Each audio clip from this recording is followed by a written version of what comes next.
Hello friends, NCERT class 6 geography का ये 5वां चैप्टर है। 4 चैप्टर हम लोगों ने बहुत ही अच्छे से कंप्लीट कर लिया है। अभ्यास प्रश्न हल सहित, जिसमें मैंने अभ्यास प्रश्न को भी हल कराया हुआ है और अच्छे तरीके से। तो अगर आपने पहले की वीडियो नहीं देखा है, इससे पहले की वीडियो, तो इसी चैनल के प्लेलिस्ट में जाकर आप देख सकते हैं। और मैंने अपनी इस चैनल पर जो है हिस्ट्री का भी, क्लास 6 हिस्ट्री का भी सभी चैप्टर कंप्लीट करवा दिया है। तो ये जियोग्राफी का चौथा चैप्टर है। तो देखते हैं। पृथ्वी के प्रमुख परिमंडल। जैसा कि आप पहले अध्याय में पढ़ चुके हैं कि पृथ्वी एकमात्र ऐसा ग्रह है जहाँ जीवन है। मानव यहाँ जीवित रह सकता है क्योंकि जीवन के लिए आवश्यक तत्व भूमि, जल तथा हवा पृथ्वी पर मौजूद हैं। पृथ्वी की सतह ऐसी है जिसमें पर्यावरण के 3 महत्वपूर्ण घटक आपस में मिलते हैं तथा एक दूसरे को प्रभावित करते हैं। पृथ्वी का ठोस भाग जिस पर हम रहते हैं उसे भूमंडल कहा जाता है। गैस की परतें जो पृथ्वी को चारों ओर से घेरती हैं उसे वायुमंडल कहा जाता है, जहां ऑक्सीजन, नाइट्रोजन, कार्बन डाइऑक्साइड तथा दूसरी गैसें पाई जाती हैं। पृथ्वी के बहुत बड़े भाग पर जल पाया जाता है जिसे जलमंडल कहा जाता है। जलमंडल में जल की सभी अवस्थाएं जैसे बर्फ, जल, एवं जलवाष्प सम्मिलित हैं। ओके। और आगे देखते हैं। जीवमंडल एक सीमित क्षेत्र है जहां स्थल, जल एवं हवा एक साथ मिलते हैं, जहां सभी प्रकार के जीवन पाए जाते हैं। और शब्दों की उत्पत्ति, इसको भी हम लोग देख लेते हैं। ग्रीक भाषा में लिथास का अर्थ है पत्थर, एटमास का अर्थ है वाष्प, ह्यूडर का अर्थ है जल, बायोस का अर्थ है जीवन। क्या आप इनसे और अधिक शब्द बना सकते हैं? भूमंडल, पृथ्वी के ठोस भाग को भूमंडल कहा जाता है।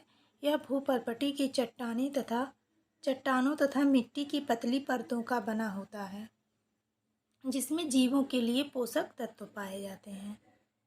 पृथ्वी की सतह को 2 मुख्य भागों में बांटा जा सकता है। बड़े स्थलीय भूभागों को महाद्वीपों के नाम से जाना जाता है तथा बड़े जलाशयों को महासागरीय बेसिन के नाम से जाना जाता है। विश्व के सभी महासागर आपस में एक दूसरे से जुड़े हुए हैं। समुद्री जल का तल सभी जगह समान होता है। स्थल की ऊंचाई को समुद्र तल से मापा जाता है जिसे शून्य माना जाता है। इस मैप को आप आराम से देख लीजिएगा वीडियो को रोक करके। और इसमें ये हिंद महासागर है और ये दक्षिणी महासागर है, इसी तरह से।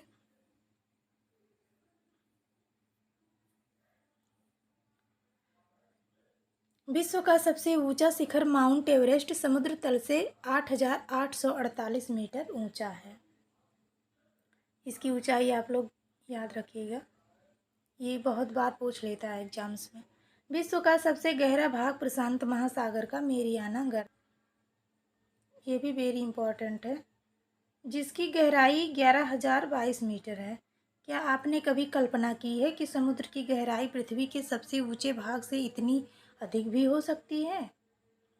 अब आइए जानते हैं महाद्वीप इसके बारे में। पृथ्वी पर 7 प्रमुख महाद्वीप हैं। ये विस्तृत जल राशि के द्वारा एक दूसरे से अलग हैं। ये महाद्वीप हैं एशिया, यूरोप, अफ्रीका, उत्तर अमेरिका, दक्षिण अमेरिका, ऑस्ट्रेलिया तथा अंटार्कटिका। और एशिया विश्व का सबसे बड़ा महाद्वीप है। यह पृथ्वी के कुल क्षेत्रफल के 1/3 भाग में फैला है। पृथ्वी के कुल क्षेत्रफल के 1/3 भाग में फैला है। यह महाद्वीप पूर्वी गोलार्ध में स्थित है। कर्क रेखा इस महाद्वीप से होकर गुजरती है। कर्क रेखा इस महाद्वीप से होकर गुजरती है। एशिया के पश्चिम में यूराल पर्वत है जो इसे यूरोप से अलग करता है, जैसा कि ऊपर चित्र में आपने देखा होगा।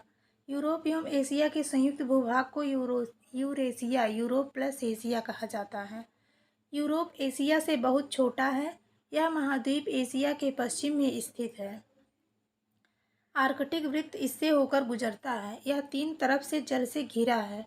विश्व के मानचित्र को देखिए एवं इसकी स्थिति का पता लगाइए। अफ्रीका एशिया के बाद विश्व का दूसरा सबसे बड़ा महाद्वीप है। ठीक है, पहले नंबर पर एशिया, दूसरे नंबर पर अफ्रीका। विषुवत वृत्त या 0 डिग्री अक्षांश इस महाद्वीप के लगभग मध्य भाग से होकर गुजरती है। अफ्रीका का बहुत बड़ा भाग उत्तरी गोलार्ध में स्थित है। जो चित्र था उसमें आप पाएंगे कि यही एक ऐसा महाद्वीप है जिससे होकर कर्क, विषुवत तथा मकर तीनों रेखाएं गुजरती हैं। ओके,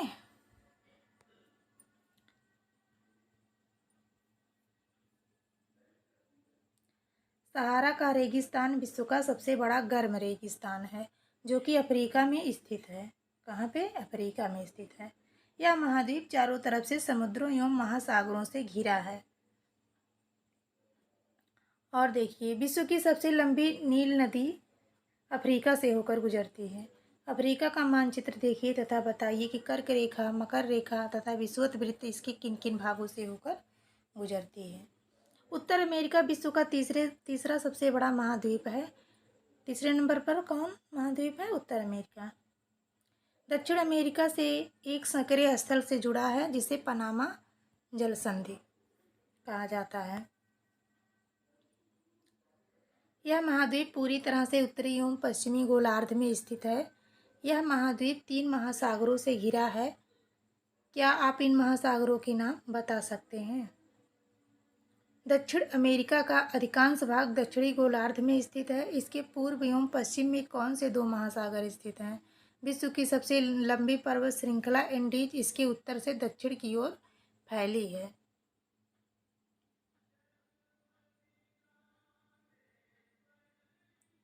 और यहाँ पर भी देख लीजिए, जलसंधि पानी का सकरा भाग होता है जो 2 बड़ी जलराशि जैसे समुद्रों से छोटा महाद्वीप है जो कि पूरी तरह से दक्षिणी गोलार्ध में स्थित है। यह चारों तरफ से महासागरों तथा समुद्रों से घिरा है। इसे द्वीपीय महाद्वीप कहा जाता है।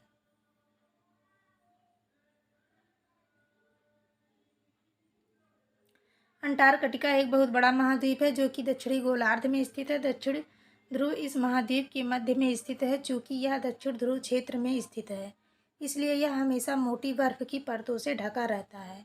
यहाँ किसी भी प्रकार का अस्थायी मानव निवास नहीं है। बहुत से देशों के शोध केंद्र यहाँ स्थित हैं। भारत के भी शोध संस्थान यहाँ हैं।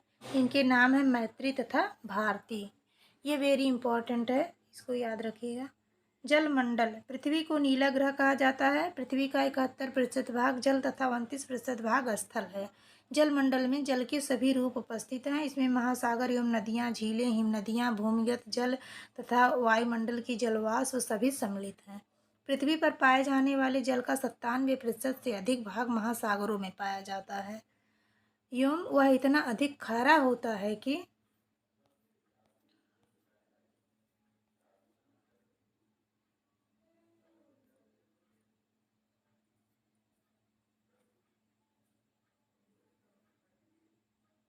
ये महाद्वीप हैं, ये सब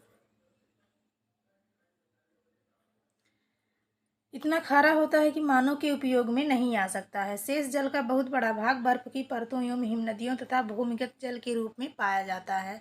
जल का बहुत कम भाग अलवण जल के रूप में पाया जाता है जो मनुष्य के इस्तेमाल में आता है।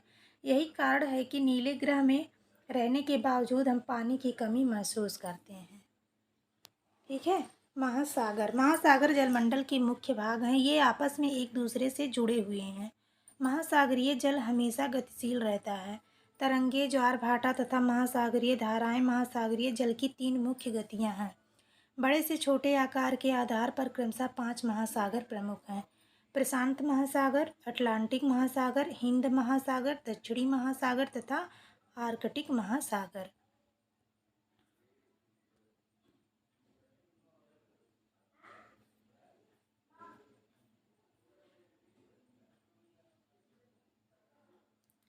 प्रशांत महासागर सबसे बड़ा महासागर है। यह पृथ्वी के 1/3 भाग पर फैला है। यह पृथ्वी के 1/3 भाग पर फैला है। पृथ्वी का सबसे गहरा भाग मेरियाना गर्त प्रशांत महासागर में ही स्थित है। प्रशांत महासागर लगभग वृत्ताकार है। एशिया, ऑस्ट्रेलिया, उत्तर एवं दक्षिण अमेरिका इसके चारों ओर स्थित हैं। चित्र इसको देखिए 5.1 को, यानी जो साइड में है, तथा प्रशांत महासागर के चारों ओर इन महाद्वीपों की स्थिति का पता लगाइए।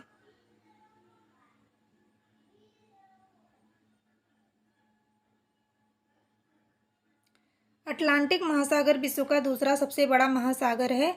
यह अंग्रेजी भाषा के यस अक्षर के आकार का है। इसके पश्चिमी किनारे पर उत्तर एवं दक्षिण अमेरिका है तथा पूर्वी किनारे पर यूरोप एवं अफ्रीका। अटलांटिक महासागर की तटरेखा बहुत अधिक दंतुरित है। यह अनियमित एवं दंतुरित तटरेखा प्राकृतिक पोताश्रयों एवं पत्तनों के लिए आदर्श स्थित है।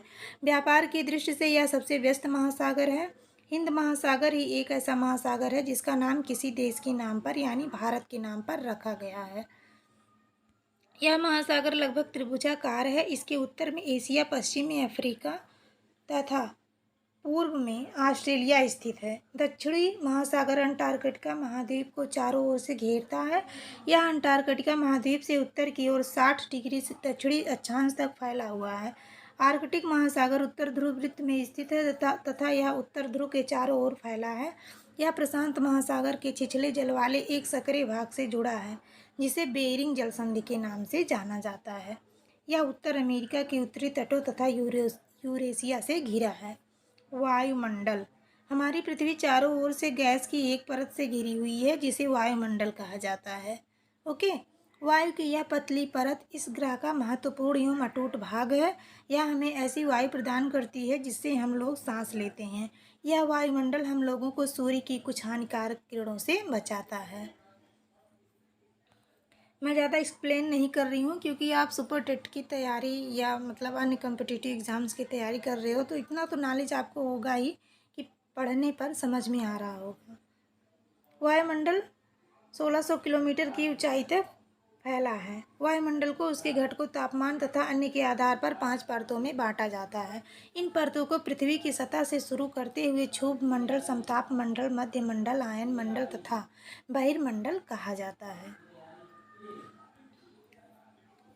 वायुमंडल मुख्यतः ऑक्सीजन एवं नाइट्रोजन का बना है जो कि साफ तथा शुष्क हवा का 99% भाग है। आयतन के अनुसार नाइट्रोजन 78%, ऑक्सीजन 21% तथा दूसरी गैसें जैसे कार्बन डाइऑक्साइड, आर्गन इत्यादि की मात्रा 1% है। ऑक्सीजन सांस लेने के लिए आवश्यक है जबकि नाइट्रोजन प्राणियों की वृद्धि के लिए आवश्यक है। कार्बन डाइऑक्साइड यद्यपि बहुत कम मात्रा में है लेकिन यह पृथ्वी के द्वारा छोड़ी गई ऊष्मा को अवशोषित करती है जिससे पृथ्वी गर्म रहती है। यह पौधों की वृद्धि के लिए भी आवश्यक है। ओके, ऊंचाई के साथ वायुमंडल के घनत्व में भी भिन्नता आती है। यह घनत्व समुद्री तल पर सबसे अधिक होता है तथा जैसे जैसे हम ऊपर की ओर जाते हैं यह तेजी के साथ घटता जाता है। आप जानते हैं कि पहाड़ों पर पर्वतारोहियों को हवा के घनत्व में कमी होने के कारण सांस लेने में कठिनाई होती है। ऊंचाई पर सांस लेने के लिए उन्हें अपने साथ ऑक्सीजन सिलेंडर लेकर जाना पड़ता है। जैसे जैसे हम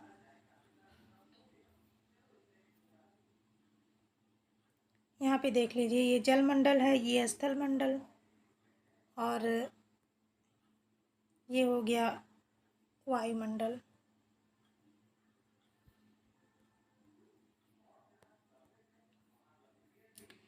जैसे जैसे हम ऊपर की ओर जाते हैं तापमान भी घटता जाता है। वायुमंडल पृथ्वी पर दबाव डालता है। यह एक स्थान से दूसरे स्थान पर अलग अलग होता है। कुछ क्षेत्रों में हमें अधिक दाब महसूस होता है जबकि कुछ क्षेत्रों में कम। वायु उच्च दाब से निम्न दाब की ओर बहती है। गतिशील वायु को पवन कहा जाता है। अब देखते हैं जीवमंडल। जीवमंडल स्थल, जल तथा हवा के बीच का एक सीमित भाग है। यह वह भाग है जहाँ जीवन मौजूद है। यहाँ जीवों की बहुत सी प्रजातियाँ हैं जो कि सूक्ष्म जीवों तथा बैक्टीरिया से लेकर बड़े स्तनधारियों के आकार में पाई जाती हैं। मनुष्य सहित सभी प्राणी जीवित रहने के लिए एक दूसरे के साथ जीवमंडल से जुड़े हुए हैं। जीवमंडल के प्राणियों को मुख्यतः दो भागों जंतु जगत एवं पादप जगत में विभक्त किया जा सकता है। पृथ्वी की ये तीनों परिमंडल आपस में पारस्परिक क्रिया करते हैं तथा एक दूसरे को किसी न किसी रूप में प्रभावित करते हैं। उदाहरण के लिए लकड़ी तथा खेती के लिए वनों को काटा जाए तो इससे ढलुआ भाग पर मिट्टी का कटाव तेजी से होने लगता है। इसी प्रकार प्राकृतिक आपदाएं जैसे भूकंप से पृथ्वी की सतह में परिवर्तन हो जाता है। हाल ही में सुनामी के कारण अंडमान एवं निकोबार द्वीप समूहों का कुछ भाग पानी में डूब गया। झीलों तथा नदियों में दूषित पदार्थों के प्रवाहित होने से उनका जल मानव के इस्तेमाल के लायक नहीं रह जाता है। यह जल दूसरे जीवों को भी नुकसान पहुंचाता है। उद्योगों, तापीय विद्युत संयंत्रों तथा गाड़ियों का उत्सर्जित पदार्थ वायु को दूषित करता है। कार्बन डाइऑक्साइड वायु का एक महत्वपूर्ण घटक है, लेकिन कार्बन डाइऑक्साइड की मात्रा में वृद्धि के कारण पृथ्वी के तापमान में वृद्धि हो रही है। इसे भूमंडलीय तापन कहा जाता है। इसलिए भूमंडल, वायुमंडल तथा जलमंडल के बीच के प्राकृतिक संतुलन को बनाए रखने के लिए पृथ्वी के संसाधनों के सीमित उपयोग की आवश्यकता है। तो फ्रेंड्स, हमारा ये चैप्टर समाप्त हुआ और इसका अभ्यास प्रश्न जो कि हल सहित होगा उसको मैं कल अपलोड करूँगी। तो चैनल पर बने रहिए और चैनल को सब्सक्राइब कर लीजिए और लाइक और कमेंट करना ना भूलें। Thanks for watching.